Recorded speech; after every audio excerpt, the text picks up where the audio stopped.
माँ के प्यारे भक्तों, नरेंद्र चंचल की ओर से जय माता।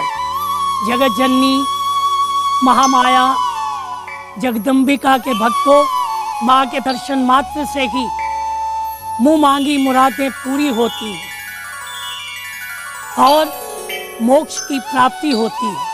तो आइए चले माँ के पवित्र दर्शनों के लिए। जय माता।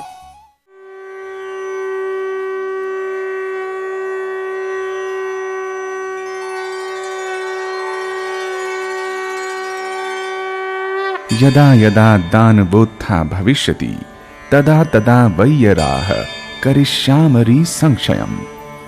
अर्थात जब जब भी दैत्यों द्वारा उपद्रव उठेगा तब तब मैं अवतार लेकर शत्रुओं का संहार करूंगी। भगवती ने स्वयं इस कथन की सार्थकता विभिन्न दुष्कर समयों पर अवतार धारण करके तथा दुष्टों का नाश करके की है। समय समय पर धर्म की रक्षा एवं दुष्टों के नाश हेतु उन्होंने पार्वती, दुर्गा, काली, चंडी, वैष्णो एवं सरस्वती के रूप में अवतार धारण किए हैं। संसार में जितनी भी शक्तियां हैं वे सब ईश्वरीय शक्ति का ही रूप हैं। जहां भी शक्ति है वहां पर भगवती जगदम्बा है, क्योंकि भगवती शक्ति वृद्धि, पोषण, प्रसार तथा रक्षा करती हैं। भगवती शक्ति ही सारे कर्मों का फल प्रदान करने वाली और ऐश्वर्य, धन, संपूर्ण सुख समृद्धि देने वाली है। वे एक होकर भी अनेक हैं तथा अपनी एक रूपिणी शक्ति से हमें नाना प्रकार से आभास करवाती हैं। आदि शक्ति महामाया तो एक ही है, परंतु किसी विशेष प्रयोजन के लिए वो भिन्न भिन्न नाम और रूप धारण करती हैं। इस प्रकार भिन्न भिन्न रूपों में प्रकट होने वाली भगवती शक्ति मां का एक रूप श्री ब्रजेश्वरी के नाम से प्रसिद्ध है, जिनका प्रधान शक्तिपीठ हिमाचल प्रदेश के जिला कांगड़ा की धौलाधार तलछटी में एक त्रिकोण सदृश पहाड़ी की ढलान पर स्थित है। कांगड़ा क्षेत्र में निवास के कारण मां ब्रजेश्वरी देवी को कांगड़े वाली या नगर कोट मां कांगड़े वाली तथा भौणा वाली माता आदि नामों से भी जाना जाता है। मां कांगड़े वाली जो युगों युगों से अपने प्रिय भक्तों के कष्टों को हर कर उनका कल्याण करती आ रही हैं। तो आइए भक्तजनों, आज इसी महाशक्ति मां भौणा वाली माता के दर्शन करते हैं।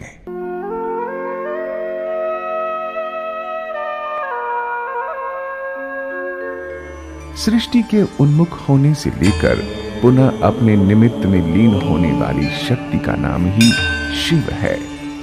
तीनों लोकों में समान रूप से विद्यमान भगवान शंकर सृष्टि रचना से लेकर मोक्ष रूपी संहार में समय समय पर अपनी लीलाएं दिखाते रहते हैं। ये भी हरि इच्छा ही थी कि जगत कल्याण हेतु मां सती का अवतार हुआ। एक समय महाव्रती राजा दक्ष ने देवी का तप किया। 3000 दिव्य वर्षों तक निरंतर तप करने के बाद राजा को जगदम्बिका ने दर्शन दिए। राजा दक्ष ने देवी से पूछा कि भगवान शंकर ने रुद्र नाम से ब्रह्म के पुत्र के रूप में अवतार लिया है और आपका अवतार अभी नहीं हुआ है, तो शिव जी की पत्नी कौन होंगी? तब जगदम्बा ने उन्हें वर दिया कि मैं तुम्हारी स्त्री से पुत्री रूप में उत्पन्न होकर कठिन तप से शिव की पत्नी बनूंगी। कालांतर में महामाया ने दक्ष प्रजापति के घर जन्म लिया और सती के नाम से वो माता पिता के घर पलने लगी। जब सती बड़ी हो गई तो उसने शिव जी की प्राप्ति के लिए माता से तप करने की आज्ञा मांगी। जब से वो तपस्या के लिए गईं, तब से उनका नाम उमा पड़ गया। तप की समाप्ति पर भगवान शिव ने सती को दर्शन दिया और सती के आग्रह पर कैलाशवासी भूत भावन शंकर ने सती के पिता के घर जाकर विधिवत रूप से सती को स्वीकार कर लिया।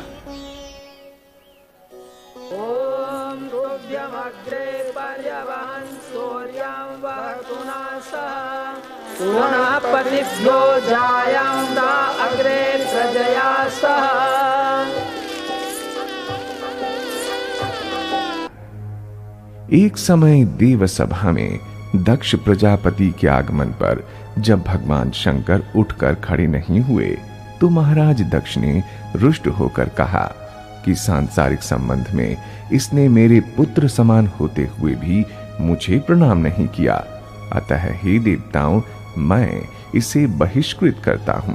प्रजापति दक्ष आदेश देते हैं कैलाश निवासी शिव शंकर को इस यज्ञ से बहिष्कृत किया जाए।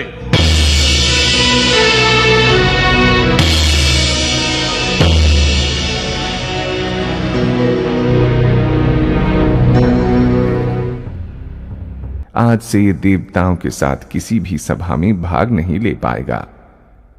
इसी बात को लेकर राजा दक्ष शिव जी के निंदक हो गए। एक समय दक्ष प्रजापति ने कनखल नामक स्थान पर एक बड़े महायज्ञ का आयोजन किया। यज्ञ में भाग लेने के लिए उन्होंने सभी देवी देवताओं को तो आमंत्रित किया, लेकिन पूर्व द्वेष के कारण शिव और सती को निमंत्रण नहीं भेजा। ऋषि मुनि राजाओं और देवताओं को पिता के महायज्ञ में सम्मिलित होने के लिए जाता देख सती ने भी अपने पति भगवान शिव जी से यज्ञ में चलने का आग्रह किया, परंतु भगवान शंकर ने बिना निमंत्रण के वहां जाना उचित नहीं समझा। सती ने पुनः आग्रह किया कि पुत्री को पिता और गुरु के घर बिना बुलाए जाने में कोई दोष नहीं होता।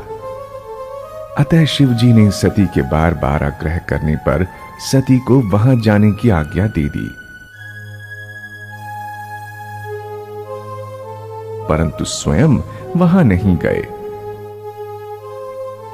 सती अपने पिता के उत्सव में जाकर सम्मिलित तो हो गईं, लेकिन वहां उसका वैसा आदर नहीं हुआ जैसा कि अन्य अतिथियों का हो रहा था। यज्ञ में आने पर सती ने जब सब देवताओं के बैठने के लिए आसन लगे हुए देखे और केवल भगवान शंकर के लिए कोई आसन नहीं देखा, तो उन्होंने अपने पति का घोर अपमान समझा और अपने पिता से इसका रोष प्रकट किया, जिस पर राजा दक्ष ने शिव को कटु शब्द कह दिए। माता सती अपने पति का भारी सभा में पिता द्वारा ये अपमान सहन न कर सकी और वो यज्ञ के समक्ष खड़ी होकर क्रोध में आकर कहने लगी, तुम्हारे मुख से बार बार शिव निंदा के शब्द सुनकर ये शरीर अपवित्र हो गया है। अब मैं कैलाश जा नहीं सकती, यहां रह नहीं सकती। तुम्हारी अपवित्र देह से निर्मित ये शरीर यही शिव चरणों में त्याग दूंगी।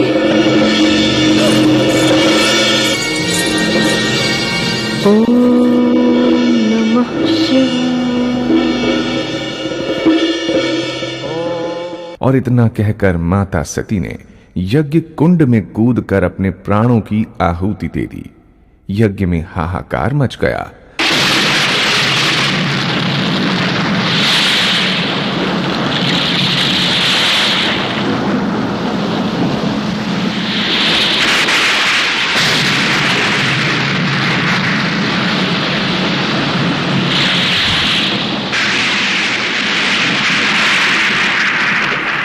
और इसकी सूचना महादेव को भी मिल गई। नंदीश्वर, तुम्हारा मौन किसी अनिष्ट की सूचना दे रहा है। हम माता सती को क्या हुआ सती को? स्पष्ट कहो नंदीश्वर, क्या हुआ सती को? दक्ष यज्ञ में आपके विरुद्ध अपमानजनक शब्दों को न सहन करके माता सती ने आत्मदाह कर लिया प्रभु। क्या कहा? सती ने आत्मदाह कर लिया? हाँ प्रभु। माता सती की देह त्यागने और दक्ष की उद्दंडता को सुनकर भगवान शिव जी क्रोध में आ गए और उन्होंने रुद्र रूप धारण कर लिया। उन्होंने अपनी जटाओं से वीरभद्र नामक गण को उत्पन्न किया और आदेश दिया कि दक्ष का सारा यज्ञ तहस नहस कर दो और दक्ष की गर्दन काटकर हवन कुंड में डाल दो। क्रोध में आए वीरभद्र व उसके गणों ने यज्ञशाला में पहुंचकर यज्ञ विध्वंस कर डाला। दक्ष का सिर काटकर उसी हवन कुंड में फेंक दिया जहां सती का शरीर गिरा था। भगवान शंकर को क्रोध में आकर देख समस्त देवताओं ने महादेव से क्षमा मांगी और उनकी स्तुति की तथा यज्ञ को संपूर्ण करने की याचना करने लगे। देवताओं के आग्रह पर भगवान शंकर ने राजा दक्ष को बकरे का सिर लगा दिया और यज्ञ संपूर्ण करने को कहा। सती के शरीर से ज्वाला निकल जाने के बाद यज्ञ में केवल स्थूल शरीर ही रह गया। उस स्थूल शरीर को कंधे पर रखकर व्यामोहवश शिव तांडव करते हुए तीनों लोकों में भ्रमण करने लगे। भगवान शिव की इस दशा को देख सारा ब्रह्मांड कांपने लगा।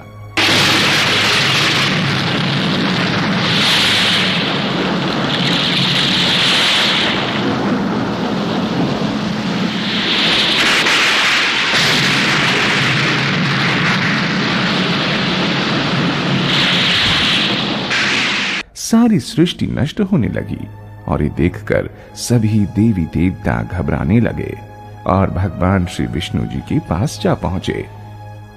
भगवान शिव की दयनीय दशा देखकर ब्रह्मादि देवताओं को बड़ी चिंता हुई।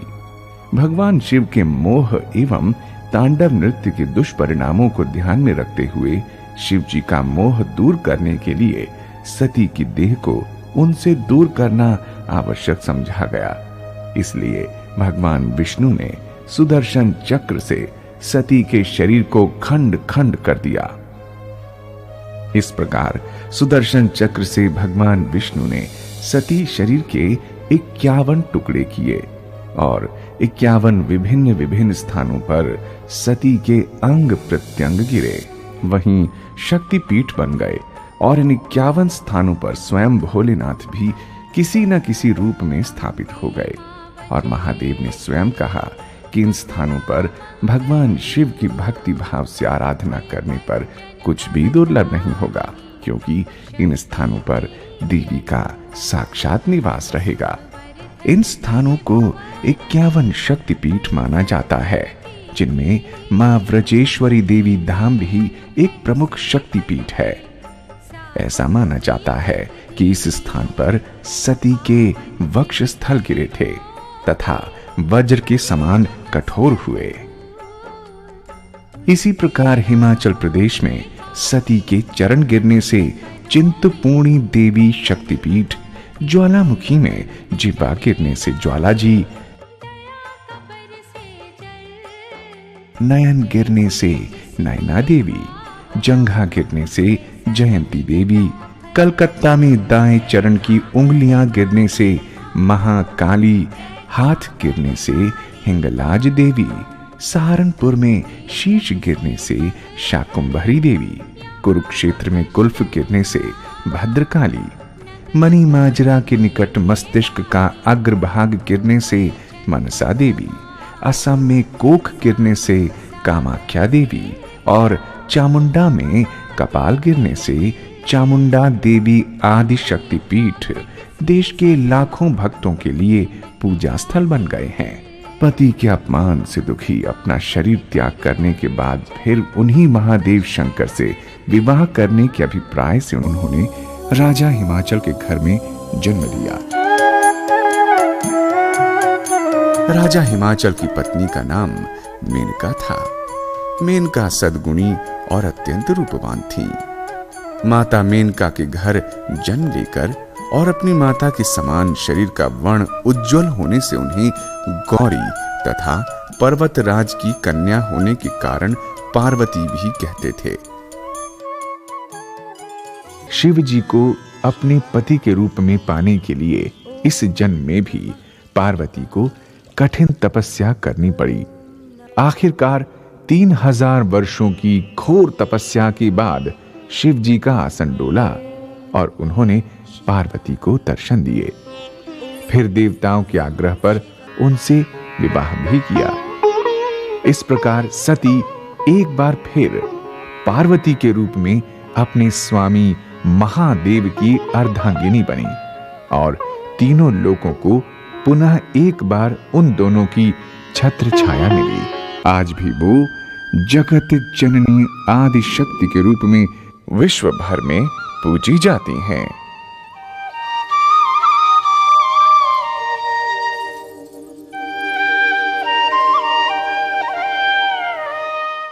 तो आइए भक्तजनों, आपको मां ब्रजेश्वरी के दर्शनों के लिए ले चलते हैं।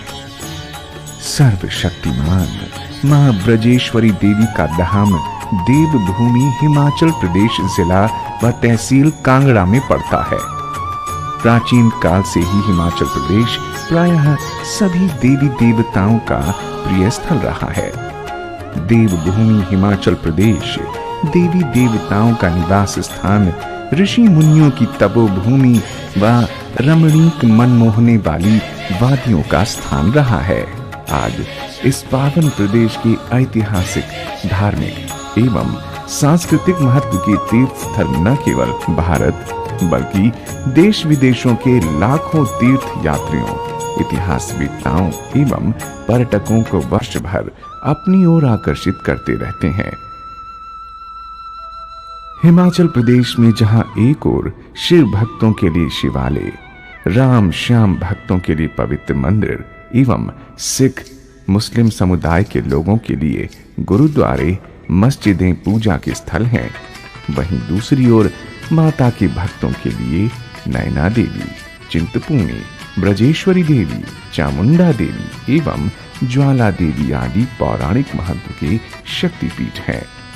यहाँ चैत्र अश्विन के नवरात्रों तथा श्रावण के महीनों में देश के कोने कोने से माता के भक्त अपनी मनोकामनाएं पूर्ण करने के लिए आते हैं। विश्व विख्यात होने के कारण वैसे तो हिमाचल में पहुंचने के लिए पर्याप्त साधन है, फिर भी तीर्थ यात्रियों को कोई असुविधा न हो, इसके लिए हम यात्रियों को पर्याप्त जानकारी उपलब्ध कराना चाहते हैं। मां ब्रजेश्वरी के धाम पर पहुंचने के लिए दिल्ली से जाने वाले यात्रियों को हरियाणा और पंजाब की एकमात्र राजधानी चंडीगढ़ पहुंचना होता है। यात्रीगण दिल्ली से चंडीगढ़ तक का लगभग 250 किलोमीटर का सफर अपनी सुविधानुसार सड़क या रेलगाड़ी से तय कर सकते हैं।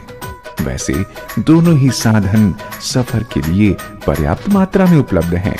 मैनू मैया दे दर ते पहुंचा दे वे गल सुन ले ड्राइवरा, मैनू मैया दे दर ते पहुंचा दे वे गल सुन ले ड्राइवरा, मेरे मन दी रीझ पुगा दे वे गल सुन ले ड्राइवरा, मैनू मैया दे दर ते पहुंचा दे वे गल सुन ले ड्राइवरा।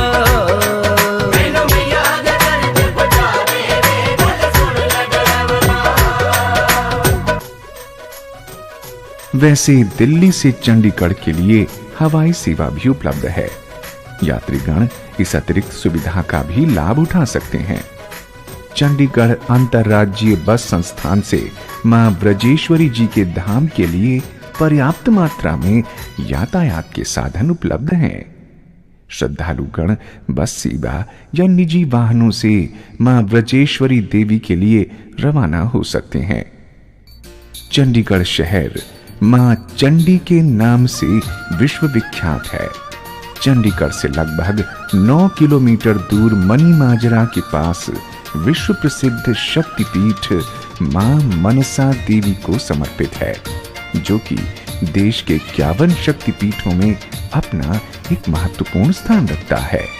जेड़ी बिच पहाड़ा रहिंदी है ओले जमुराता, ओले जमुराता कहंदी है ओदे दित्तिया घाटना, ओदे दित्तिया घाटना रहिंदी है। ओए आजा भगता, ओए आजा भगता मैं चरनी मां मनसा देवी, मां मनसा देवी दुख हरनी।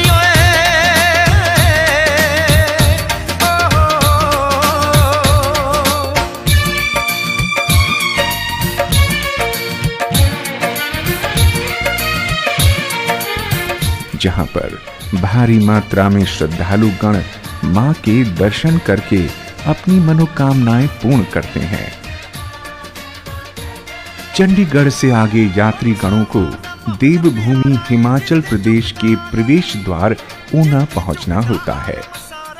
चंडीगढ़ से ऊना का लगभग 110 किलोमीटर का ये सफर 3 से 4 घंटों में तय किया जा सकता है। तीर्थयात्री चंडीगढ़ से रोपड़ होते हुए आनंदपुर साहिब पहुंचते हैं।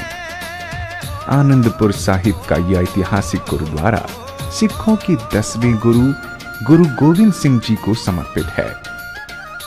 यात्रीगण गुरुद्वारा साहिब में माथा टेकने के बाद अपनी आगे की यात्रा जारी रखते हैं। आनंदपुर साहिब के ठीक पीछे ऊंची पहाड़ी पर एक और अत्यंत महत्वपूर्ण शक्तिपीठ है जो कि मां नैना देवी को समर्पित है।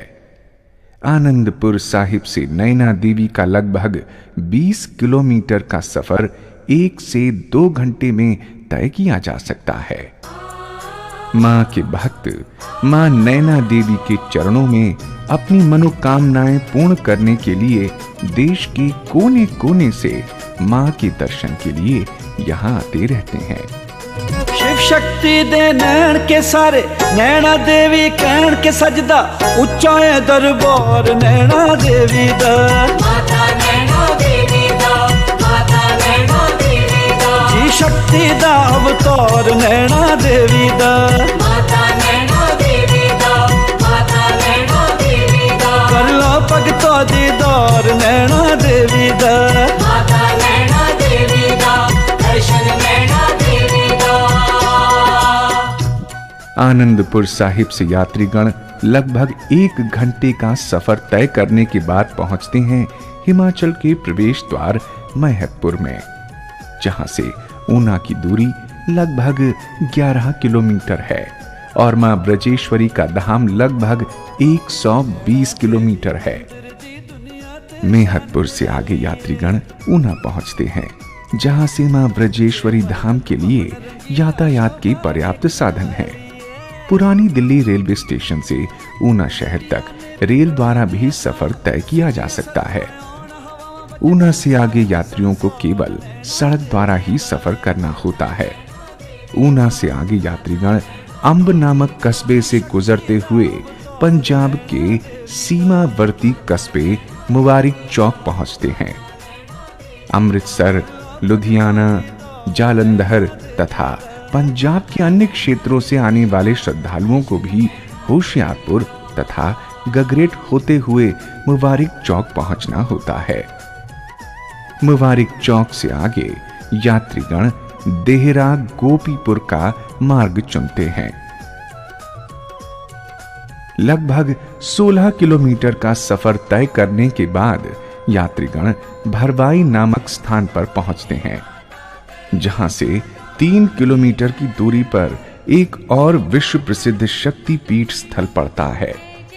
छिन्न मस्तिका मां चिंतपूर्णी को समर्पित इस महान शक्ति पीठ पर भी मां भक्त दर्शनों के लिए रुकते हैं तथा दर्शनोपरांत और आगे बढ़ते हुए लगभग 15 से 20 किलोमीटर की दूरी के बाद पहुंचते हैं देहरा गोपीपुर चौक पर, जहां से एक मार्ग नगरकोट वाली मां ब्रजेश्वरी देवी कांगड़े वाली को निकलता है, जबकि दूसरा मार्ग महामाई ज्वालामुखी के पवित्र स्थल ज्वालाजी को जाता है।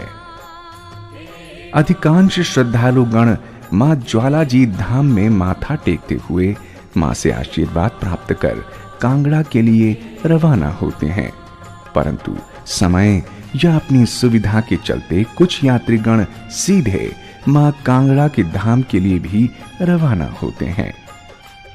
कांगड़ा की दूरी वैसे दोनों ही स्थानों से लगभग 36 किलोमीटर है।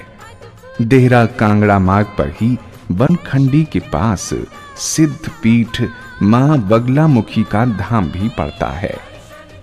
पीतांबरा मां बगलामुखी का ये ऐतिहासिक मंदिर अनेक श्रद्धालुओं की आस्था का केंद्र है। माता बगलामुखी में दर्शनोपरांत रानी ताल से होते हुए अंततः यात्रीगण पहुंचते हैं नगर कोट वाली मां कांगड़ा के धाम। कांगड़ा पहुंचते ही मंदिर के भव्य कलश दूर से ही दृष्टिगोचर होने लगते हैं।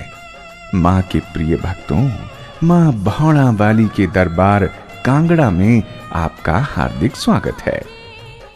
कांगड़ा पुरातन काल से ही कांगड़ा धार्मिक एवं आध्यात्मिक शक्ति का केंद्र रहा है तथा भिन्न भिन्न नामों से जाना जाता है, जिनमें से सुशर्मापुर, त्रिगत तथा नगर कोट कांगड़ा के पुरातन नाम विशेष रूप से स्मरणीय हैं। जम्मू कश्मीर तथा पश्चिमी पंजाब से आने वाले श्रद्धालुओं को मां ब्रजेश्वरी के दर्शनों हेतु पठानकोट पहुंचना होता है। दिल्ली तथा अन्य राज्यों से आने वाले तीर्थयात्री भी पठानकोट तक सीधी रेल यात्रा का लाभ उठाते हुए अपनी सुविधानुसार छोटी रेलगाड़ी या सड़क मार्ग से कांगड़ा धाम में पहुंच सकते हैं। कांगड़ा बस अड्डा यातायात के अलावा अन्य मूलभूत सुविधाओं से परिपूर्ण है। कांगड़ा में तीर्थ यात्रियों के ठहरने के लिए अनेक सराय, गेस्ट हाउस तथा होटल आदि आधुनिक सुविधाओं से युक्त हैं तथा पार्किंग की भी समुचित व्यवस्था है। बस अड्डे से मंदिर मार्ग को चुनते हुए यात्रीगण अपनी सुविधानुसार पैदल या वाहन से मंदिर भवन की ओर प्रस्थान करते हैं, जहां से मां का भवन लगभग 500 मीटर की दूरी पर है। पठानकोट या अन्य क्षेत्रों से आने वाले रेल यात्रियों को कांगड़ा नगर के रेलवे स्टेशन कांगड़ा मंदिर पहुंचना होता है, जहां से मां के भवन की दूरी लगभग 5 किलोमीटर है। ये दूरी स्थानीय वाहनों से तय करते हुए यात्रीगण कांगड़ा के तहसील चौक पर पहुंचते हैं। चौक पर मां के भवन का मुख्य प्रवेश द्वार शोभायमान है। भव्य तथा विशाल इस प्रवेश द्वार को अपने कल्याण का मार्ग चुनते हुए श्रद्धालुगण मां भवन की ओर प्रस्थान करते हैं। कांगड़ा शहर वैसे हवाई सेवा से भी जुड़ा हुआ है। देश विदेश के किसी भी कोने से यात्रीगण गग्गल एयरपोर्ट पर पहुंचकर नगर कोट मां कांगड़े वाली के धाम के लिए रवाना हो सकते हैं, जो लगभग 12 किलोमीटर की दूरी पर स्थित है। देश के कोने कोने से आए श्रद्धालुगण अंततः कांगड़ा बाजार में प्रवेश करते हुए मंदिर मार्ग को चुनते हैं। मुख्य बाजार के दोनों तरफ सुंदर सुंदर दुकानें हैं। इन दुकानों पर धार्मिक पुस्तकें, मां गुणगान की कैसेट, सीडी व पूजा अर्चना के साथ साथ अन्य सामान भी मौजूद हैं। प्रसाद तथा पूजन सामग्री इत्यादि से सजी हुई ये दुकानें मां के भवन तक फैली हुई हैं। तीर्थयात्री अपनी सुविधा तथा मनौती के आधार पर यहां से प्रसाद इत्यादि लेकर महामाई के दर्शनों हेतु आगे बढ़ते हैं।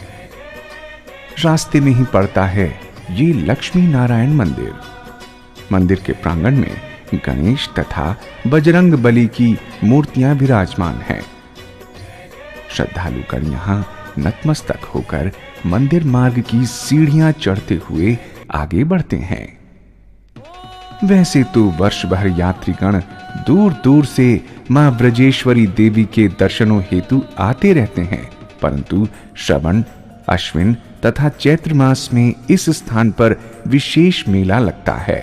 ओ मेला मैया दा, ओ मेला मैया दा, आउंदे हर साल ओ लोकी नचदे ने, ओ लोकी नचदे ने, करते खुशियां नाल ओ मेला मैया दा, मेला मैया दा।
जिसमें लाखों की संख्या में भक्तजन उपस्थित होकर अपनी भक्ति व श्रद्धा का परिचय देते हैं।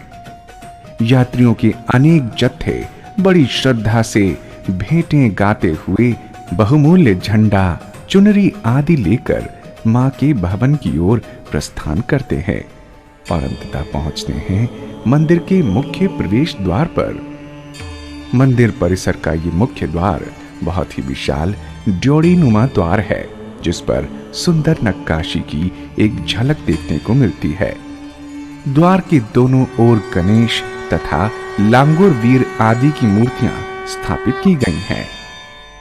मुख्य द्वार पार करते हुए मां भक्त मंदिर के प्रांगण में पहुंचते हैं तथा चरण पादुका पर माथा टेकते हुए जयकारे लगाते हुए भक्तगण लंबी लंबी कतारों में मां के दर्शनों हेतु अपनी बारी का इंतजार करते हैं तथा मां के चरणों में भेंट अर्पण करके अपना जीवन सफल बनाते हैं। चैत्र और अश्विन के नवरात्रों में यहाँ काफी भीड़ रहती है। इन अवसरों पर मां कांगड़े वाली के दरबार की शोभा देखते ही बनती है। ए मां कांगड़े वाली तुझे नमन, मां कांगड़े वाली तुझे नमन, मां कांगड़े वाली तुझे नमन, मां कांगड़े वाली तुझे नमन, मां कांगड़े वाली तुझे नमन, मां कांगड़े वाली तुझे नमन, मां कांगड़े वाली तुझे नमन, मां कांगड़े वाली तुझे नमन, ए मां कांगड़े वाली तुझे नमन। क्या खूब सजा है तेरा भवन, क्या खूब सजा है तेरा भवन, क्या खूब सजा है तेरा भवन, क्या खूब सजा है तेरा भवन, ए मां कांगड़े वाली तुझे नमन, मां कांगड़े वाली तुझे नमन, मां कांगड़े वाली तुझे नमन, मां कांगड़े वाली तुझे नमन। मां ब्रजेश्वरी के धाम में प्रायः 5 बार मां की आरती उतारी जाती है। पूजा कार्य वंशानुगत भोज की वंश के पुजारियों द्वारा किया जाता है। प्रथम आरती मंगल आरती कहलाती है, जो प्रातः 4 बजे की जाती है, जिसमें मां को पंचमेवे का भोग लगाया जाता है। दूसरी आरती श्रृंगार आरती कहलाती है, जो लगभग प्रातः 6 बजे शुरू होती है, जिसमें मां का हार श्रृंगार किया जाता है। मध्याह्न आरती तीसरी आरती कहलाती है, जिसका समय दोपहर 12 बजे का है, जिसमें मां को चावल और दाल का भोग लगाया जाता है। चौथी आरती सायंकालीन आरती होती है, जो लगभग 7:30 बजे की जाती है, जिसमें मां को चने पूरी का भोग लगता है। अंतिम और 5वीं आरती शयन आरती कहलाती है, जिसका समय रात्रि 9:30 बजे होता है। इस समय मैया की सेज सजती है तथा दूध और मिठाई का भोग लगाया जाता है।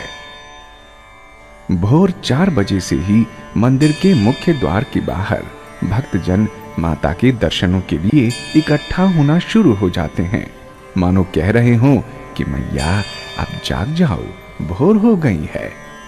द्वार पर खड़े इन भक्तों को अपने दर्शन देकर उनका जीवन सफल बनाओ। भोर भई दिन चढ़ गया मेरी अम्बे, भोर भई दिन चढ़ गया मेरी अम्बे, हो रही जय जयकार मंदिर विच आरती जय मां, जय दरबारा वाली आरती जय मां, जय पहाड़ा वाली आरती जय मां।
पूजा अर्चना के समय पुजारी स्नान इत्यादि उपरांत अपने इष्ट के अनुसार वस्त्र धारण करके माता का द्वार खोलकर शैया को उठाते हैं तथा मां की मंगल आरती करते हैं, जिसमें मां को पंचमेवे का भोग लगाया जाता है। फिर श्रृंगार उतारने के बाद चंदन खूही से लाए गए पानी तथा पंचामृत सहित पिंडी रूपी मां ब्रजेश्वरी का स्नान इत्यादि करवाया जाता है। चूंकि मां का स्नान गुप्त होना चाहिए, इसलिए हम प्रिय भक्तों को इसका अवलोकन कराना हिंदू धर्म के विपरीत मानते हैं। स्नान आदि के उपरांत मां का पीले चंदन से लेप करके आभूषणों से श्रृंगार किया जाता है। उसके बाद काले चने और पूरी का भोग लगाकर मां की आरती उतारी जाती है। सारी घाटी घंटियों एवं शंख की ध्वनि से गूंज उठती है। मां की मूल पूजा त्रिपुर सुंदरी के रूप में ही करने का विधान है, क्योंकि श्री ब्रजेश्वरी देवी 10 महाविद्याओं में त्रिपुर सुंदरी स्वरूपा हैं। माता का स्नान श्रृंगार करने के उपरांत माता की पिंडी की पूजा नहीं की जाती, बल्कि उसके स्थान पर मां की पिंडी के आगे रखे श्री यंत्र की पूजा की जाती है।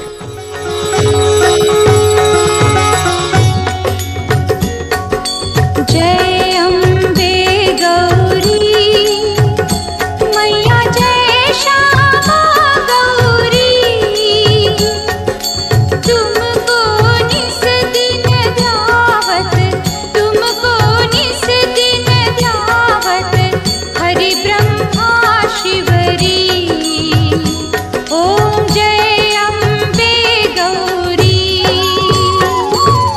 जय अम्बे गौरी मैया, जय श्यामा गौरी, तुमको निस दिन ध्यावत, तुमको निस दिन ध्यावत, हरि ब्रह्मा शिवरी। ओम जय अम्बे गौरी। मांग सिंदूर विराजित, टीको जगमग तो, मैया टीको जगमग को, उज्ज्वल से दो नैना, उज्ज्वल से दो नैना, चंद्रवदनी को। ओम जय अम्बे गौरी। कनक समान कलेवर रक्तांबर राजे, मैया रक्तांबर राजे, रक्त पुष्प गलमाला, रक्त पुष्प गलमाला, कंठन पर साजे। ओम जय अम्बे गौरी। आरती के उपरांत भक्तगण मां कांगड़े वाली के दर्शन दिव्य पिंडी रूप में करते हैं। माथा टेकते हुए मां ब्रजेश्वरी की एक झलक पाकर श्रद्धालु भाव विभोर हो उठते हैं। दर्शन के उपरांत चरणामृत कुंड से चरणामृत ग्रहण करते हुए मंदिर की परिक्रमा की जाती है, जिस दौरान मंदिर परिसर में ही स्थापित अन्य देवी देवताओं के भी दर्शन होते हैं। जो भक्तजन मंगल आरती में शामिल नहीं हो पाते हैं, वे भी मुख्य मार्ग से मंदिर परिसर में प्रवेश करते हुए माता जी के चरणों में माथा टेकते हुए पंक्तियों में शामिल होकर मां के दर्शनों का इंतजार करते हैं।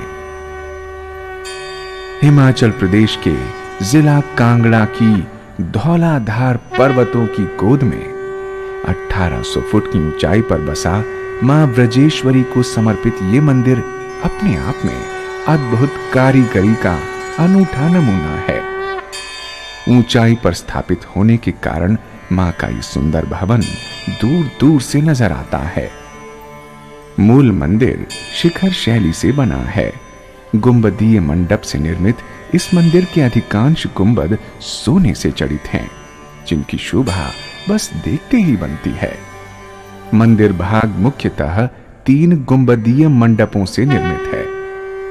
मंदिर के मुख्य द्वार तथा गर्भगृह जहां पर पिंडी स्थापित है का स्थान जगमोहन कहलाता है, जिसके ऊपर 3 गुंबद मंदिर, मस्जिद तथा गुरुद्वारे का आकार ग्रहण किए हुए हैं। मुख्य गुंबद शिखर शैली का है, जो कि हिंदू वास्तुशिल्प का सुंदर नमूना है। मध्य गुंबद गुरुद्वारा तथा प्रथम गुंबद मस्जिद शिल्प का है, जो वास्तुकार की सभी धर्मों का सम्मान करने की भावना का प्रतीक है। कांगड़ा का प्रसिद्ध ब्रजेश्वरी देवी मंदिर केवल एक धार्मिक स्थल ही नहीं, अपितु इसने कांगड़ा नगर को एक ऐतिहासिक दर्जा भी दिया है।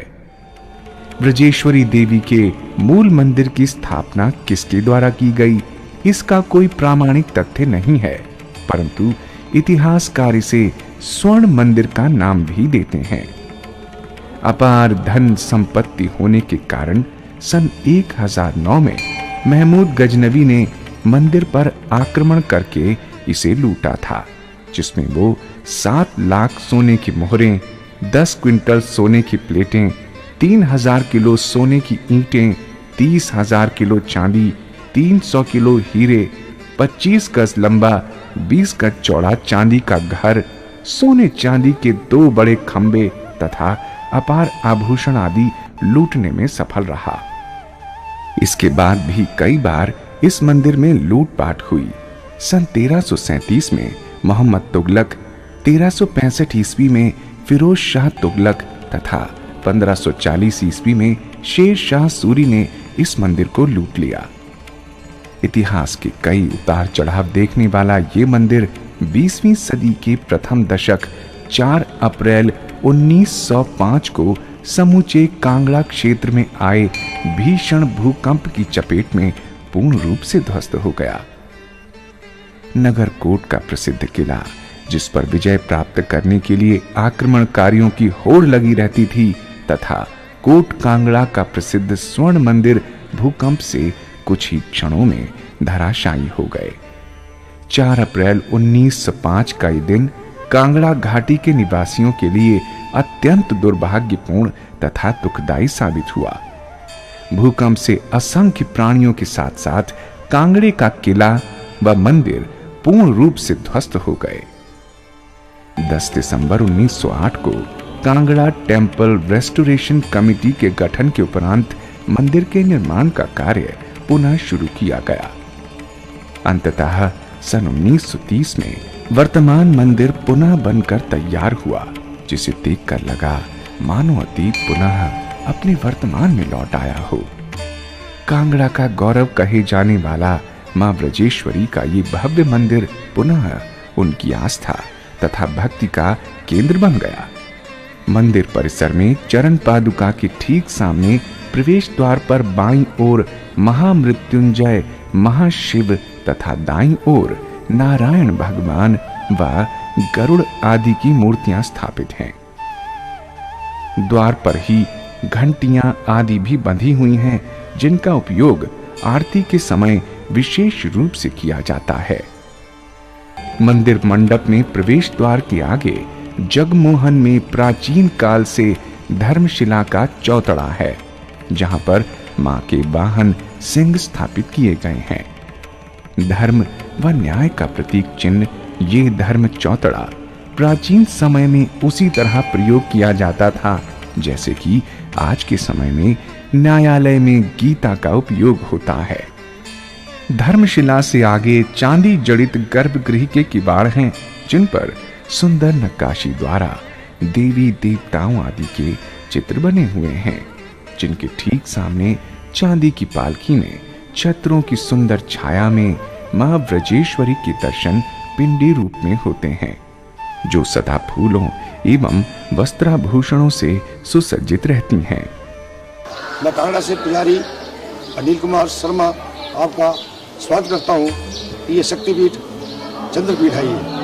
यह 3 मुखी कुंडी है। विशेष कुंडी श्री ब्रजेश्वरी देवी की है, साथ में 81 देवी सेंटर में है, उसके साथ में ही महारानी भद्रकाली की कुंडी है। यहाँ 3 जगह थे, जो कुल देवी है उनकी 3 जगह के जाते ज्यादा आते हैं। उत्तर प्रदेश के राजस्थान के और हरियाणा की जाति यहाँ की मांगता है, जो पीले कपड़े डाल के आते हैं, कोई लाल वस्त्र डाल के आते हैं, कोई सफेद वस्त्र डाल के आते हैं, ऐसी धारणा। और धानु भक्त को पूछ कर आते हैं, वो धानु भक्त की वहाँ पथवारी होती है, उस गाँव में पूछ करके यहाँ भी धानु भक्त की पूजा करते हैं। वो माई के वहाँ जात लगाते हैं अपनी, माई की मंगल आरती होती है। मंगल आरती के बाद माई का स्नान होते हैं, स्नान होने के बाद फिर माई को भोग लगता है, पूरी चने का और दूध का भोग लगता है। उसके बाद फिर दोपहर को माई को खीर होती है, मीठे चावल होते हैं, उनका भोग होता है। शाम को फिर आरती और फिर वो चने और पूरी का भोग होता है। उसके बाद सेन आरती होती है, जो लोग 10 से करते हैं। उसके बाद मंत्र को बंद कर दिया। जय माता दी। मां ब्रजेश्वरी पिंडी के अतिरिक्त 2 अन्य पिंडियां भी शोभायमान हैं, जो कि भद्रकाली व एकादशी को समर्पित हैं। माता की पिंडी के साथ ही 10 महाविद्या अंकित प्राचीन त्रिशूल है, जो कि अत्यंत चमत्कारी व सिद्ध त्रिशूल है। इसके अलावा मंदिर गृह में चांदी जड़ित पत्थरों पर अन्य देवी देवताओं की भी प्रतिमाएं शोभायमान हैं, जिनके दर्शन कर भक्तगण धन्य हो जाते हैं। दर्शनोपरांत मंदिर परिक्रमा की लोक आस्था है, जिसमें भिन्न भिन्न देवी देवताओं के दर्शन किए जाते हैं। मंदिर परिसर में ही ये हवन कुंड लोगों की अटूट आस्था का केंद्र है। श्रृंगार आरती के उपरांत यहाँ पर हवन यज्ञ आदि किया जाता है। हवन कुंड के साथ ही मुंडन घाट भी बना हुआ है, जहां पर श्रद्धालुगण अपने बच्चों के मुंडन आदि करवाकर माता का आशीर्वाद प्राप्त करते हैं। मुख्य मंदिर के ठीक पीछे मंदिर दीवार में महिषासुर मर्दिनी की प्राचीन मूर्ति स्थापित है तथा मंदिर के बाईं ओर यम की मूर्ति स्थापित है। हवन कुंड के साथ लंगर दान कक्ष भी स्थापित किया गया है, जहां पर तीर्थयात्री मां के लंगर हेतु दान देकर पुण्य के भागीदार बनते हैं। मंदिर परिसर की 4 दीवारी में अनेक मूर्तियां स्थापित हैं, जिनमें मुख्यतः विश्वकर्मा, त्रिपुरबाला, माता सती व वीरभद्र, लक्ष्मी नारायण, शाकुंभरी देवी, भ्रामरी देवी, षष्ठी देवी व पंच परमेश्वर आदि मूर्तियां शोभायमान हैं। मंदिर परिसर में ही एक और अत्यंत प्राचीन व ऐतिहासिक मंदिर विराजमान है। तारा देवी का ये प्राचीन मंदिर 1905 के भूकंप में एकमात्र सुरक्षित बचा मंदिर था। तारा देवी के मंदिर के बाहरी दीवारों पर महिषासुर मर्दिनी और शीतला माता की मूर्तियां हैं। इस मंदिर के ठीक सामने क्षेत्रपाल का मंदिर भी विराजमान है। भोले शंकर को अर्पित इस मंदिर में भी श्रद्धालु गण माथा टेकते हुए अन्य देवी देवताओं के दर्शन करते हैं। परिसर में ही मां काली, भोले शंकर, राम परिवार, हनुमान, संतोषी माता व ध्यानु भक्त की भव्य व विशाल मूर्तियां स्थापित की गई हैं, जिनकी शोभा बस देखते ही बनती है। परिसर में ही 10 महाविद्या केंद्र भी स्थापित किया गया है, जिसे शक्ति भवन भी कहा जाता है। यहाँ पर महाशक्ति के 10 महारूपों के दर्शन होते हैं। परिसर के ठीक बीच में इस वट वृक्ष पर मनौती के रूप में श्रद्धालु गण मौली बांधते हैं। मंदिर भाग के बाईं ओर ये अत्यंत ऐतिहासिक व पूर्ण सजग सजीव मूर्ति लाल भैरव की है, जो लगभग 5000 वर्ष पुरानी है, जिसके बारे में बताया जाता है कि जब भी इस क्षेत्र में कोई अप्रिय घटना या आपदा का समय आता है, तो सांकेतिक रूप से उससे पहले ही इस मूर्ति के नेत्रों से आंसू और शरीर से पसीना निकलना आरंभ हो जाता है। भैरव की मूर्ति के आगे योगिनी खप्पर है। इसके बारे में कहा जाता है कि कितने ही पके चावल या अन्न डालते जाओ, पर ये कभी नहीं भरता। मंदिर प्रांगण में ही प्राचीन मूर्ति संग्रहालय भी स्थित है, जहां पर दुर्लभ व प्राचीन मूर्तियों के दर्शन आदि होते हैं। मंदिर के संकट द्वार से कुछ सीढ़ियां नीचे उतरने पर एक और अत्यंत महत्वपूर्ण मंदिर कृपाल भैरव को समर्पित है। भोलेनाथ द्वारा दिए गए वचन के अनुसार कि वो स्वयं भी किसी न किसी रूप में महाशक्ति के समीप ही स्थापित होंगे, ये मंदिर इस बात की पुष्टि करता है। कहा जाता है कि कृपाल भैरव के दर्शन बिना नगर कोट धाम की यात्रा सफल नहीं होती है। इस मंदिर के साथ ही ये छोटा मंदिर भैरव बाबा को समर्पित है। मंदिर भाग में ही दान कक्ष भी स्थापित किया गया है, जहां पर यात्रीगण मंदिर विकास हेतु दान आदि देकर मां का आशीर्वाद प्राप्त करते हैं। मुख्य प्रवेश द्वार पर चरण पादुका के ठीक पीछे ये मूर्ति मां के परम भक्त ध्यानु भगत की है। घोर कलयुग में भी ये मूर्ति अत्यंत प्रभावशाली एवं सजीव है। उत्तर प्रदेश के लोगों के वंशज ध्यानु भक्त देवी मां का परम आराधक था। वो उत्तर प्रदेश के आगरा का रहने वाला था। बाल्यावस्था से ही वो मां की भक्ति में लीन रहता था तथा गांव-गांव जाकर नगर कोट की मां का कीर्तन और प्रचार करता था।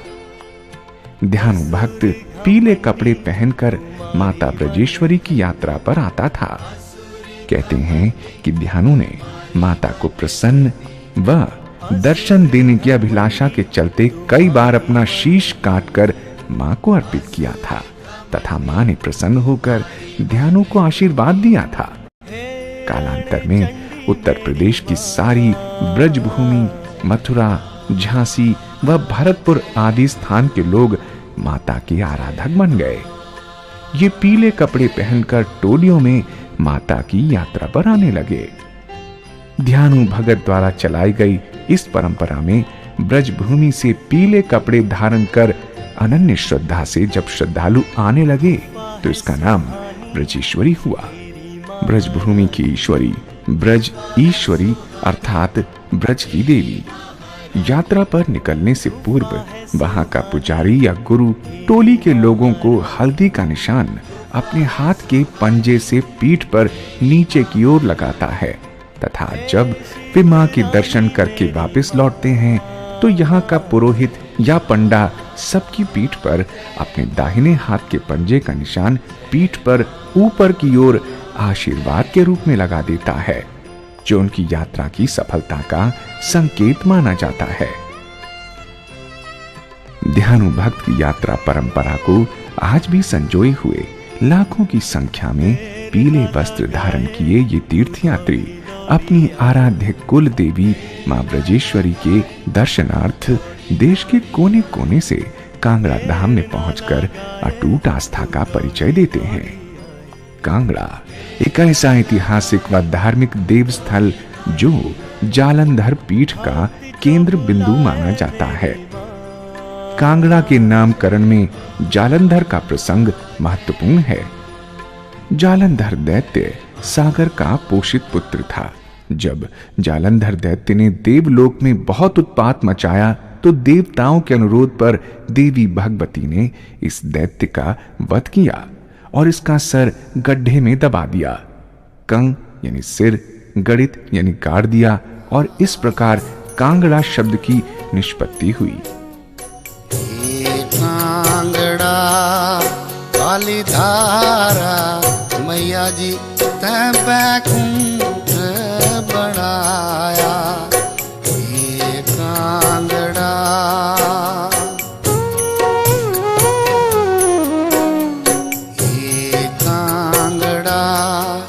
काली धारा मैया जी तैं स्वर्ग बनाया। ये कांगड़ा। एक और जनश्रुति के अनुसार कांगड़ा का शाब्दिक अर्थ है कान जमा गढ़ अर्थात कान पर बना हुआ किला। जालंधर के पार्थिव शरीर के कान वाले भाग पर चूंकि गढ़ अर्थात किले का निर्माण किया गया था, अतः इस नगर का नाम कानगढ़ या कांगड़ हुआ, जो समय बीतने पर कांगड़ा प्रसिद्ध हो गया। महाभारत से पूर्व कांगड़ा नगर सुशर्मपुर के नाम से जाना जाता था, जो कि महाभारत कालीन राजा सुशर्मचंद्र के नाम पर पड़ा। महाभारत काल में यहाँ का राजा सुशर्म चंद्र कौरवों के पक्ष में युद्ध करता हुआ वीर गति को प्राप्त हुआ, जिसके पश्चात ये क्षेत्र त्रिगर्त प्रदेश के नाम से जाना जाने लगा, जिसका उल्लेख महाभारत में भी मिलता है। वस्तुतः महाभारत काल से लेकर 10वीं शताब्दी तक ये भूभाग त्रिगर्त प्रदेश के नाम से ही जाना जाता रहा है। महमूद गजनवी के आक्रमण के पश्चात त्रिगर्त के नाम में परिवर्तन दृष्टिगोचर होता है। महमूद के मंत्री उतबी ने इसे नगर कोट का नाम दिया। कोट का अर्थ है किला, अर्थात वो नगर जहां किला बना हुआ है। इस प्रकार ये क्षेत्र नगर कोट भी कहलाया, जिसकी पुष्टि कांगड़ा नगर का ये प्राचीन खंडहर तथा जर्जर हो चुका किला भी करता है।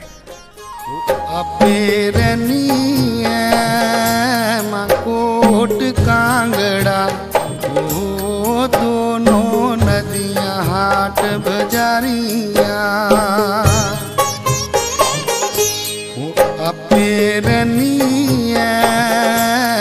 कोट कांगड़ा वो दोनों नदियां हाट बजारियां,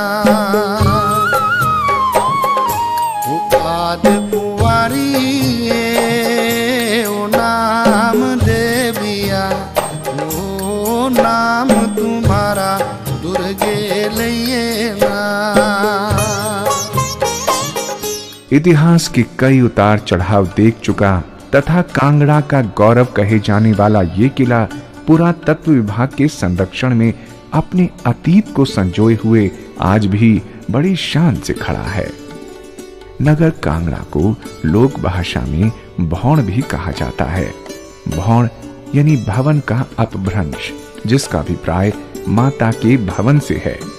इस प्रकार नगर कोट मां कांगड़े वाली को भवना वाली माता या भौणा वाली माता भी कहा जाता है। इसके अतिरिक्त इस स्थान की एक और विशेष महिमा है। कहते हैं कि जालंधर दैत्य को मारते समय माता के शरीर पर अनेक घाव बन गए थे। तब सभी देवी देवताओं ने मां की स्तुति की थी तथा जहां जहां पर देवी के शरीर पर घाव लगे थे वहां पर सब देवताओं ने मिलकर घृत यानी घी का लेप किया था। उस समय मकर संक्रांति का दिन था। उसी परंपरा के अनुसार आज भी मकर संक्रांति अर्थात लोहड़ी की अगली रात को 101 किलो देसी घी को 101 बार शीतल जल में धोकर मक्खन बनाकर माता जी की पिंडी पर चढ़ाया जाता है।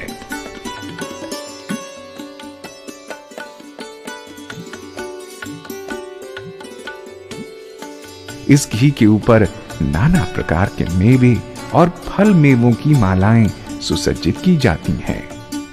यह घृत 7 दिनों बाद प्रसाद के रूप में वितरित किया जाता है और ये धारणा है कि घृत से सभी प्रकार के घावों व फोड़ों, फुंसियों आदि का उपचार हो जाता है। मां कांगड़ा की धाम में वर्ष भर यात्रियों का आवागमन होता रहता है। यात्रियों की सुविधा के लिए मंदिर न्यास द्वारा मंदिर परिसर में ही लंगर आदि की पूर्ण व्यवस्था की गई है। परिसर के उत्तर भाग में लंगर भवन स्थापित किया गया है, जहां पर यात्रियों के भोजन के अलावा मां को लगने वाला भोग भी तैयार किया जाता है। दोपहर 12 बजे मैया की मध्याह्न आरती की जाती है।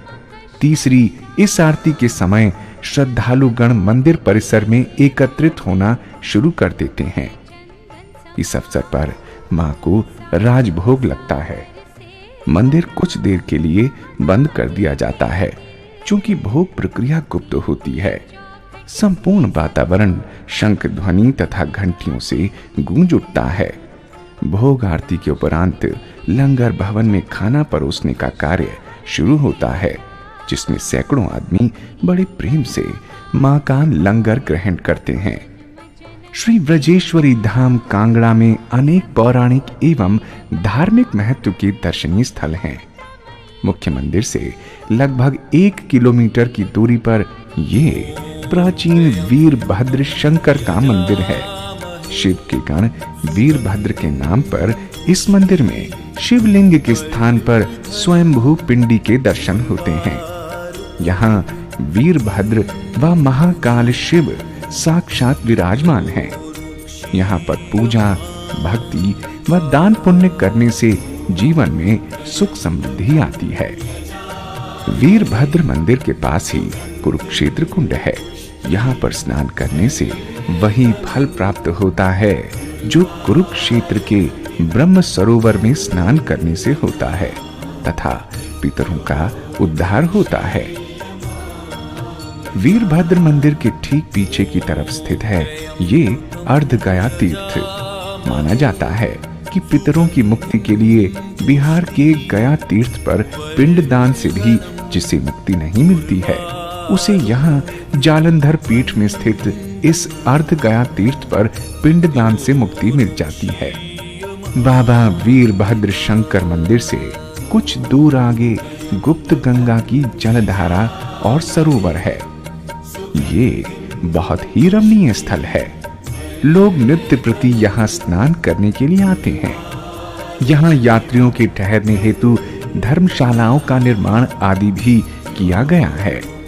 जलधारा का बहुत बड़ा स्रोत यहाँ निरंतर आदिकाल से प्रवाहित होता रहा है। कहा जाता है कि पांडवों ने कुछ समय यहाँ व्यतीत किया था। पानी की कमी दूर करने के लिए अर्जुन ने तीर से यहाँ जल पैदा किया था। इस जल स्तोत्र के उद्गम का पता नहीं चलता, अतः इसे गुप्त गंगा कहते हैं। दूर दूर से आए यात्री यहाँ स्नान आदि करके मां ब्रजेश्वरी के धाम को दर्शनार्थ हेतु जाते हैं। गुप्त गंगा धाम से ही कुछ सीढ़ियां नीचे की ओर उतरने पर ये अप्सरा कुंड पड़ता है, जिसे स्थानीय भाषा में अक्षरा कुंड भी कहते हैं। एक कथा के अनुसार राजा पुरु अप्सरा के साथ यहां आए। वो निसंतान थे। अप्सरा के यहां स्नान करने पर राजा पुरु संतानवान हो गए। तभी से इसका नाम अप्सरा कुंड पड़ गया। ऐसी मान्यता है कि जिस महिला को मां बनने का सौभाग्य प्राप्त नहीं होता या जिसके बच्चे पैदा होते ही मर जाते हैं, उन्हें यहाँ स्नान तथा पूजा अर्चना के बाद मां के आशीर्वाद से उनकी मनोकामना जरूर पूरी होती है। अप्सरा कुंड का जलप्रपात यात्रियों को अपनी ओर आकर्षित करता है। जलप्रपात के समीप ही मां अप्सरा का मंदिर भी शोभायमान है, जिसके दर्शन पाकर जाने कितने आंचल मातृत्व का सुख भोग रहे हैं। अप्सरा कुंड के ठीक सामने कुछ सीढ़ियां चढ़ने पर यात्रीगण माता बाणगंगा मंदिर पहुंचते हैं तथा पूजा अर्चना करने के बाद मां से आशीर्वाद प्राप्त करते हैं। बाणगंगा के साथ एक रास्ता नीचे घाट की ओर जाता है, जो कांगड़ा का हरिद्वार कहलाता है। प्राचीन काल में दुर्गम रास्ते तथा यातायात की कमी के चलते लोग यहीं पर अस्थियां प्रवाहित करते थे, क्योंकि मां ब्रजेश्वरी के प्रताप से यह स्थान हरिद्वार जितना ही पवित्र व मुक्तिदायक माना गया है। श्री ब्रजेश्वरी देवी के मंदिर से उत्तर दिशा की ओर उत्तराई उतरकर नीचे नाले के पास चक्र कुंड है। कहा जाता है कि सती का शरीर खंडित करने के पश्चात भगवान विष्णु का चक्र इसी स्थान पर आकर शांत हुआ था। चक्र कुंड के समीप ही ब्रह्म कुंड तथा सरोवर भी है, जिसके साथ भोले शंकर एवं राधा कृष्ण के सुंदर मंदिर शोभायमान हैं। नित्य प्रति यात्री एवं नगरवासी यहाँ पर स्नान करने के लिए आते हैं। चक्र कुंडम महास्नानम जालपा मुख दर्शनम, अर्थात चक्र कुंड में स्नान करके श्रद्धालु मां ब्रजेश्वरी के दर्शन करें तो उनकी मनोकामना पूर्ण होती है। चक्र कुंड से जमानाबाद रोड पर लगभग 10 किलोमीटर की दूरी पर समीरपुर कस्बे में ये ऐतिहासिक मंदिर मां कालका के नाम से सुप्रसिद्ध है। मां काली को समर्पित इस मंदिर में मां की मूर्ति तथा पिंडी दोनों रूप में दर्शन होते हैं। ऊंचाई पर स्थित होने के कारण मंदिर परिसर से कांगड़ा धाम का विहंगम दृश्य देखने को मिलता है। यहां से मां ब्रजेश्वरी के भी दूर से ही दर्शन होते हैं। मंदिर परिसर से प्रकृति की अद्भुत छटा का नजारा देखने को मिलता है। कांगड़ा मंदिर से ही लगभग 7 किलोमीटर की दूरी पर एक और रमणीक एवं धार्मिक स्थल मां जयंती देवी को समर्पित है। कांगड़ा क्षेत्र की सबसे ऊंची पहाड़ी पर स्थित इस मंदिर तक पहुंचने के लिए यात्रियों को पैदल यात्रा करनी पड़ती है। चढ़ाई चढ़ते हुए तथा चारों तरफ प्रकृति का सुंदर नजारा लेते हुए यात्रीगण अंततः मंदिर में पहुंचकर मां जयंती के पिंडी रूप में दर्शन करते हैं। जयंती मां के प्रांगण से संपूर्ण कांगड़ा घाटी की झलक देखने को मिलती है, जिसे देख यात्रीगणों को अलौकिक आनंद की अनुभूति होती है। कांगड़ा दर्शन के इस अंक में एक और अत्यंत महत्वपूर्ण धार्मिक व चमत्कारी स्थल का वर्णन किए बिना ये यात्रा अधूरी प्रतीत होती है। कांगड़ा से लगभग 2 किलोमीटर दूर कांगड़ा ज्वालाजी मुख्य मार्ग पर कांगड़ा बाईपास के समीप ये स्थान शराधवड़ के नाम से जाना जाता है। पौराणिक महत्व का ये स्थान प्राचीन काल से ही कांगड़ा का हरिद्वार के नाम से भी जाना जाता है। पुराना कांगड़ा के ठीक नीचे बडेर खड्ड के किनारे बसे इस स्थान पर कभी रहमत अली तथा लूणी बाबा का बसेरा हुआ करता था। रहमत अली मुस्लिम तथा लूणी बाबा हिंदू समुदाय से संबंध रखते थे। लोगों का मसीहा कहे जाने वाले ये सिद्ध पुरुष शराधवड़ में लोगों की पीड़ा तथा कष्टों को हरते रहते थे। प्राचीन काल में लोग अपने परिजनों का अंतिम संस्कार कर उनका श्राद्ध आदि इस वट वृक्ष के नीचे किया करते थे, जिसके कारण इस स्थान का नाम शराधवड़ पड़ा। शराधवड़ से ही कुछ दूर आगे ये काली मां का प्राचीन व सिद्ध मंदिर शोभायमान है। मंदिर भाग में मां काली के दिव्य तेज वाली सजी मूर्ति है। इस स्थान की सबसे बड़ी महत्ता ये है कि इस स्थान पर किया गया हवन अन्य स्थानों पर किए गए हवन से 100 गुना अधिक फलदायक होता है। इस सिद्ध स्थान पर मां की मूर्ति के सामने शिवलिंग स्थापित है। कहा जाता है कि इस शिवलिंग पर अक्सर आसपास के क्षेत्र से नाग आदि आकर कुंडली मारकर बैठे रहते हैं, जिनके दर्शन कई बार यहाँ के स्थानीय लोगों ने किए हैं तथा प्रमाण के रूप में नाग की कैंचुली भी प्राप्त होती रहती है। जो भी सच्ची श्रद्धा से इस स्थान पर माथा टेकता है, उसकी सब मनोकामनाएं अवश्य पूर्ण होती हैं। रहमत अली तथा लूणी बाबा की समाधियों पर भी माथा टेक कर तीर्थयात्री स्वयं को धन्य मानते हैं। कांगड़ा से लगभग 15 किलोमीटर की दूरी पर धर्मशाला के समीप ये मंदिर मां कपालेश्वरी देवी का है, जिसे कुणाल पत्थरी भी कहा जाता है। एक कुणाल के नीचे एक पत्थर की मूर्ति के रूप में यहाँ मां के दर्शन होते हैं। कुणाल में सदा पानी भरा रहता है, जो कभी भी सूखता नहीं है और न ही कभी कोई कीड़ा या जाला लगता है। मां के इस अलौकिक चमत्कार को देख भक्तगण भाव विभोर हो उठते हैं। कुछ यात्रीगण यहाँ से मां चामुंडा के धाम के लिए भी प्रस्थान करते हैं, जो कि लगभग 15 किलोमीटर की दूरी पर स्थित है। मां चामुंडा के दर्शन पाकर यात्रीगण अपने आप को धन्य मानते हैं। शाम 7 बजे के लगभग श्रद्धालुगण संध्याकालीन आरती के लिए मां के प्रांगण में एकत्रित होना शुरू कर देते हैं। लगभग 7:30 बजे मां का सायंकालीन स्नान एवं श्रृंगार होता है। मां को लाल चंदन का लेप लगाकर फूलों से श्रृंगार किया जाता है तथा मां को चने और पूरी का भोग लगाया जाता है। तदुपरांत मां की आरती उतारी जाती है। आरती के दौरान घंटियों और शंख की ध्वनि से सारा वातावरण संगीतमय बन जाता है।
आरती के उपरांत मां के दर्शनों हेतु भक्त गणों का सैलाब सा उमड़ पड़ता है। रात्रि 9:30 बजे मां की शैया सजाई जाती है तथा शैया आरती की जाती है, जिसमें मां को दूध और मिठाई का भोग लगता है। रात के समय ब्रजेश्वरी धाम की शोभा बस देखते ही बनती है। तीनों लोकों में समान रूप से विद्यमान मां ब्रजेश्वरी देवी अपने प्रिय भक्तों पर करुणा की धारा बरसाती रहती हैं और युगों युगों से मां कांगड़े वाली अपने प्रिय भक्तों का उद्धार करती आ रही हैं।